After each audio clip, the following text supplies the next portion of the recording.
धन धन सतगुरु तेरा ही आसरा, एक कदम परमार्थ की ओर। चाचा रखा राम जी जो कि महाराज सावण सिंह जी के चिताए हुए थे। आप दिल्ली में विजयनगर इलाके में रहते थे। महाराज जी के चोड़ा छोड़ने के बाद आप जी पूज्य मस्ताना जी की सोबत में आ गए। जब पूज्य मस्ताना जी ने चोड़ा छोड़ा तो उसके बाद आप पूज्य मैनेजर साहब जी की सोबत में आ गए। आप जी बहुत ही अभ्यास करने वाले जीव थे। एक बार इनकी रिश्तेदारी में कोई शादी का प्रोग्राम था। सारा परिवार उस शादी में गया हुआ था। चाचा जी अकेले ही घर में थे तो रात को अचानक ही 4 डाकू घर में जबरदस्ती घुस आए। जितना भी घर में कीमती सामान था उन्होंने सारा लूट लिया। और जाने के टाइम में उनके मन में ख्याल आया कि अगर इस आदमी को जिंदा छोड़ दिया, कल को इसने पुलिस वगैरह में शिकायत कर दी तो हम बिना वजह ही सारे जने परेशानी में पड़ जाएंगे। इससे बेहतर है कि इसको मार दो। चाचा रखा राम जी ने बड़ी मिन्नतें की और उनको प्रेम से समझाने की कोशिश की कि जो सामान आपको चाहिए था वो आपने ले लिया है। अब मेरे को मारो मत, मैं किसी को कुछ नहीं कहूँगा, आप ऐसा ना करो। मगर वो डाकू किसी भी कीमत पर चाचा जी को छोड़ने के लिए तैयार नहीं थे। अब मौत का खौफ था। सोचा कि चलो अब तो उस सतगुरु का ही सहारा है।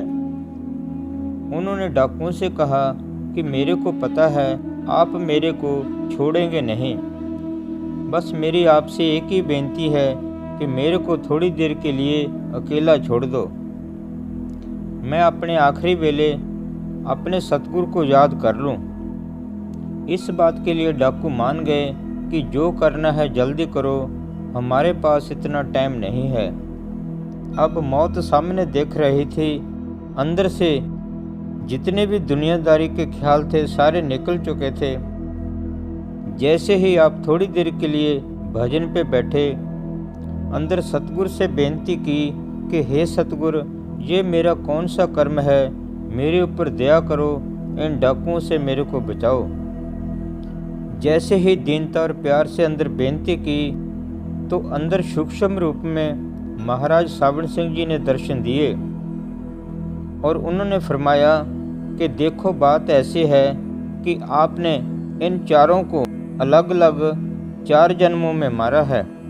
मैं बड़ी मुश्किल से इनको इकट्ठा करके लाया हूँ ताकि चारों जन्म का कर्म एक ही जन्म में कट जाए। आप 4 बारी कत्ल होने की वजह से एक बारी में ही कत्ल हो जाओ और अपने कर्म का हिसाब किताब पूरा कर लो। अपने मुर्शिद की बात सुन के चाचा जी को बहुत ही खुशी हुई कि मेरा सतगुरु इतना दयालु है कि इतना बड़ा कर्म एक बारी में ही ख़त्म कर रहा है। आप जी उसी टाइम ही भजन से उठे, चेहरे पे खुशी और प्यार था। उन्होंने डाकुओं से कहा कि आप जल्दी करो, मेरे को कत्ल कर दो। उसकी बात सुनकर डाकू बहुत हैरान हुए। कहने लगे कि आपको क्या हो गया? अभी तक तो आप इतनी मिन्नतें तरले कर रहे थे कि मेरे को मारो ना, छोड़ दो। अब एकदम ही क्या हो गया? आपको कोई भी मौत का डर नहीं रहा। आप खुद ही कह रहे हो कि मेरे को मार दो। ये क्या बात है? हमारे को जरूर बताओ। तो चाचा जी कहने लगे कि आपने इस बात से क्या लेना है, आप अपना काम करो और यहाँ से चले जाओ। मगर डाकुओं ने भी चाचा जी को मजबूर किया कि इस बात के बारे हमें जरूर बताओ। आपके चेहरे पे मरने का कोई भी डर या चिंता नहीं है, आप खुद मरने को कह रहे हो। फिर चाचा जी ने उनको सारी बात बताई कि ऐसे हमने ब्यास डेरे से नाम लिया है। मेरे सतगुरु ने मेरे को ये सारी बात बताई है। डाकू बात सुन के बहुत ही हैरान हुए। कहने लगे कि आपका मुर्शिद इतना कमाई वाला है, जिसको हमारे सारे कर्मों के बारे में पता है। फिर उन्होंने प्रेम से चाचा जी से बेनती की कि अगर ऐसे बात है तो हम आपको नहीं मारेंगे। आपके 3 जन्मों के कर्म तो आपके संतों ने माफ़ कर दिए हैं, जो एक हिस्सा कर्म है वो हम आपको माफ़ करते हैं। कृपा करके हमें भी ऐसे संतों महापुरुषों के दर्शन करवाओ। हम भी ऐसे संतों से नाम लेके अपना जन्म मरण सुधारना चाहते हैं। उनके बेनती करने पे चाचा रखाराम जी उन चारों डाकुओं को डेरा ब्यास महाराज सावण सिंह जी के दर्शन करवाने के लिए लेके गए। तो पूजा मैनेजर साहब जी ने फरमाया कि कामल संत अगर चाहें तो सूली की सूल करवा के कर्म कटवा सकते हैं, मगर उन्होंने कभी भी दम नहीं मारा। वो सारी जिंदगी दीन और गरीब बन के ही सारे सत्संगी जीवों की संभाल करते रहे हैं।